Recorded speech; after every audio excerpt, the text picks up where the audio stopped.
చాలా అలసిపోయావుగా అమ్మా. కాస్త టీ తాగు, పక్కన పెట్టి టీ తాగి మళ్ళీ చూద్దు గాని. వాటర్ తాగు. నోరు ఆగిపోయింది కదా, నోరు తెరుచుకొని చూస్తున్నావుగా బాగా. ఏదో తేడాగా ఉందంటే టీ తాగి వాటర్ తాగి మళ్ళీ పట్టుకొని కూర్చో. స్నాక్స్ తెత్తా చేశారా? ఒక గంట చూసుకుంటా ఉంటావు కదా, ఒక గంట చూసాక మళ్ళీ అలసిపోతావు, అప్పుడు తెత్తా. ఏం చేస్తున్నారు? గంట పెట్టొచ్చా పొయ్యి మీద, వాత పెడతా.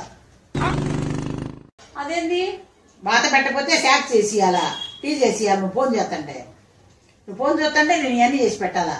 అప్పుడప్పుడు అట్లా చెయ్యాలి అత్తయ్య. అదే అప్పుడప్పుడు గుర్తుంటది. అమ్మ వద్దు, స్నాక్స్ వద్దు నాకు ఇవాళ. నేను ఉపవాసం ఇవ్వాలి. సోమవారం ఏం తిన్ను, మర్చిపోయారు మీరు. పెట్టొచ్చా సోమవారం ఏం తిన్ను అసలు. నాకేమొద్దు. బతికిపోయావు, లేకపోతే వాత పెట్టేది. నాకేమొద్దు. ఇవాళ సోమవారం కాబట్టి సరిపోయింది.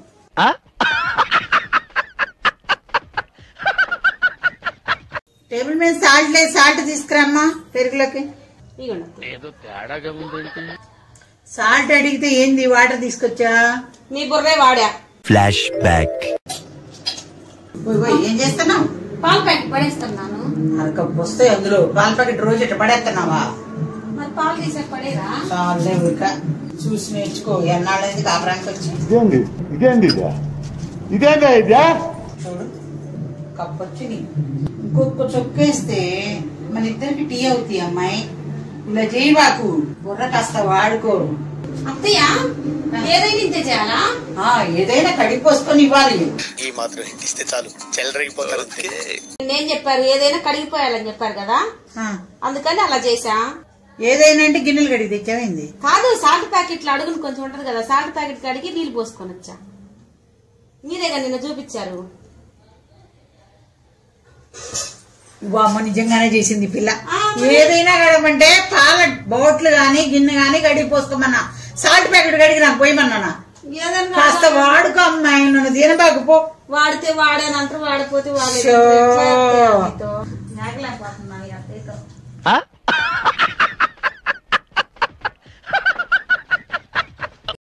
ఇగో పొట్టల్చుకొని తినండి, బలం మంచిది. బాదం పప్పు కళ్ళకి చాలా మంచిది, తినండి. ఎవరు అబ్బాయి చెప్పాడా? అవునత్తయ్య తినండి. పొట్టు నన్ను తినమని పెళ్ళాన్ని పప్పులు తినమన్నాడేమో. ఏముంది వాడు చెప్పాడు చేద్దాం. మళ్ళీ నేను చెప్పింది చేయలేదు ఎందుకమ్మా అంటాడు. ఏం చేద్దాం మరి? పొట్టు నేను తినాలంట.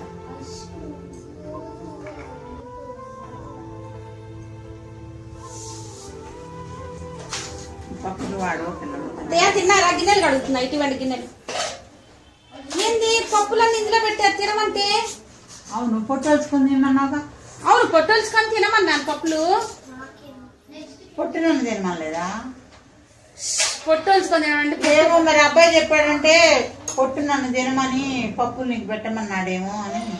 అటువంటి కొడుకు కాదత్తయ్య, మీ మీద ప్రేమతో తీసుకొచ్చి మంచిది అన్నావుగా. ఆయన తీసుకొస్తే నేను నానబెట్టి ప్రేమగా ఇస్తే కొడుకుని అట్లా తప్పుగా మాట్లాడారు. పప్పు నువ్వు తిని పొట్టు నేను తిన్నాను. పర్వాలేదు తినండి, నాకేం అవసరం. నా పెద్ద వయసు వాళ్ళు పిల్లలు తినాలి, మాకేమైంది? మీరు తినండి. పొట్టుతో సహా అంటే పొట్టు చేదుగా ఉంటుందని ఒలుచుకొని తినమంటారు. తినండి, ఇవన్నీ మీకే. ఏమో అబ్బాయి చెప్పాడు. లేదు లేదు తినండి, మీరు తినండి. నేను పిల్లలకు కూడా పెట్టాను, మీరు తినండి. ఏంటత్తయ్య పెళ్లిలో ఆమెతో తెగ మాట్లాడుతున్నారు, అంతగానో పిలిచినా రావట్లేదు ఏంటి? ఏం చెప్తుంది ఆంటీ? ఏమనింది? నేను పిలిచిందిగా, నీకేం చెప్పింది? అదే నాకు చెప్పింది. ముందు మీకేగా చెప్పింది, కానీ సేపు మీరేం చెప్పిందో చెప్పండి నాకు ఫస్ట్. నాకేం చెప్పింది? మీ కోడలు బాగా ఇక్కడి నుంచి తీసుకుపోయి అక్కడి నుంచి అన్ని కొనుక్కొని వస్తున్నా, మీరేం అనట్లేదుగా అని చెప్పేసి పొగుడుతుంది నన్ను. మీ కోడలు ఏం చేసినా మీరు మేలకుండా ఉంటారు, ఏం తేపైనా మెలకుండా ఉంటారు అని అలాంటి మాటలు చెప్పి పొగుడుతుంది. ఆ మాటలు నేను పట్టించుకోండి. నాకు కూడా ఏం చెప్పింది అనుకున్నారు? మీ అత్తయ్య ఉన్నదంతా కూతురికే పెట్టింది, బంగారం కూతురికే పెట్టింది, ప్లాట్ ఉంటే కూతురికే రాసింది, అయినా నువ్వు సైలెంట్ గా ఉన్నావేంది, నువ్వు మంచిదానే కాబట్టి సైలెంట్ గా ఉన్నావు అని చెప్పింది. నేను కూడా నమ్మలేదు. పట్టించుకోలేకు, అసలు అట్నే చెప్తారు. అర్థమైందా? అది వాళ్ళు చేసే పని, వాళ్ళ అమ్మాయి చేసే పని, ఆమె తెచ్చుకోవడదు, అక్కడి నుంచి తెచ్చుకోవడదు, ఇక్కడి నుంచి చీరలు జాకెట్లు కొనుక్కుపోద్ది. అది వాళ్ళు చేసే పనులు మనం కూడా అట్నే చేస్తామని చెప్తున్నారు. నమ్మకూడదు. ఏం చెప్పినా ఇను అక్కడే వదిలేసిరా.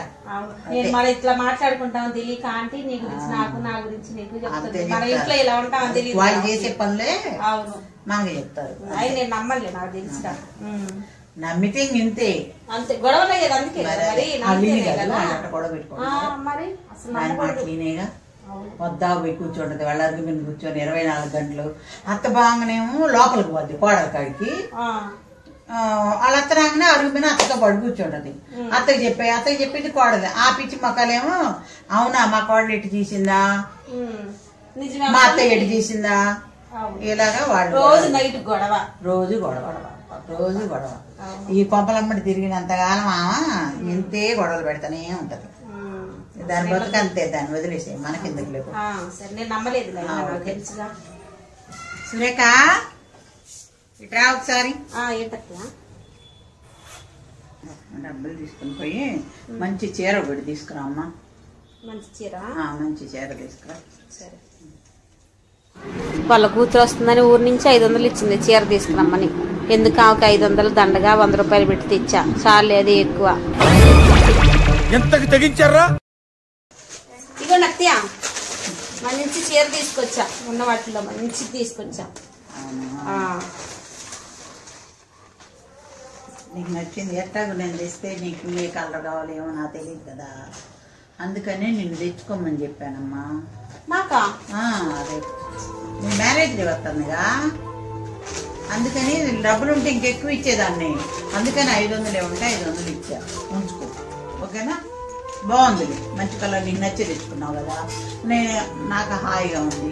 నేను తెస్తే నేను వచ్చొద్దో లేదో అనిపించిందిగా నాకు, అందుకని నేను తెచ్చుకోమని. సరే. నాకేమో అనుకుంటే మంచిగా 500 పెట్టి చీర తెచ్చుకునేదాన్ని. అందుకే ఇంకొకరికి నష్టం చేయాలనుకుంటే నష్టం మనకే జరిగింది. శుభ్రంగా 500 పెట్టి మంచి చీర వచ్చేది, మ్యారేజ్ డే కట్టుకునేదాన్నిగా. ఏం చేస్తాం, తప్పదు, ఇదే కట్టుకోవాలి. నేనే తెచ్చుకున్నాగా మరి.